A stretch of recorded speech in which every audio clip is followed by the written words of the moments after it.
ఇంకా ఒకసారి విజయక్రాంతి చూస్తే విజయక్రాంతి పత్రిక ఇది హైలైట్గా ఉంది. ఇవాళ ప్రధాన అంశాలు రైతు ఆత్మహత్యలు, విద్యార్థి యువత సమస్యలు, బీసీ ఎస్సీ ఉద్యమాలు, ప్రభుత్వ విధానాలపై ప్రశ్నలు. సో ప్రధానంగా ఒక పత్రిక ఎలా ఉండానో అలా అన్ని అంశాలను ఇవాళ విజయక్రాంతిలో మనం చూడొచ్చు. ప్రధాన అంశాలు రైతు ఆత్మహత్యలు, విద్యార్థి యువత సమస్యలు, బీసీ ఎస్సీ ఉద్యమాలు, ప్రభుత్వ విధానాలపై ప్రశ్నలు ఉన్నాయి ఇవాళ విజయక్రాంతిలో. ఈ విజయక్రాంతి లోపలి పేజీలో విశ్లేషణ కనుక తీసుకుంటే లోపలి పేజీల్లో కూడా సామాజిక అంశాలకు నిరంతర స్థానం ఇచ్చిందట.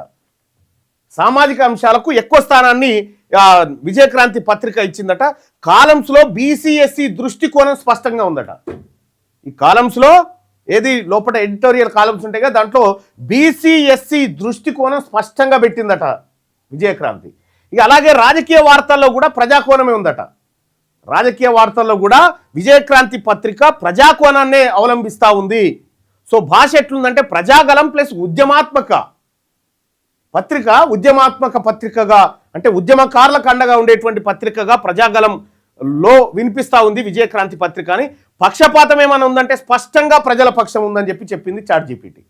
స్పష్టంగా విజయక్రాంతి పత్రిక ఇవాల్టి పత్రిక ప్రజల పక్షం ఉందని 5కి 5 రేటింగ్ చొప్పున ఇచ్చేసింది చాట్‌జీపీటీ.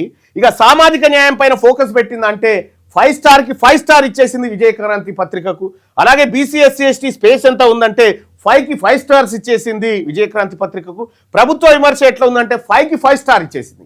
అంటే ఇవాళ మనం అంతా ఒకవేళ చదవాలనుకుంటే విజయక్రాంతి పత్రికను చదవచ్చు అన్నట్టు. విజయక్రాంతి నెక్స్ట్ వెలుగు దినపత్రిక. ఇక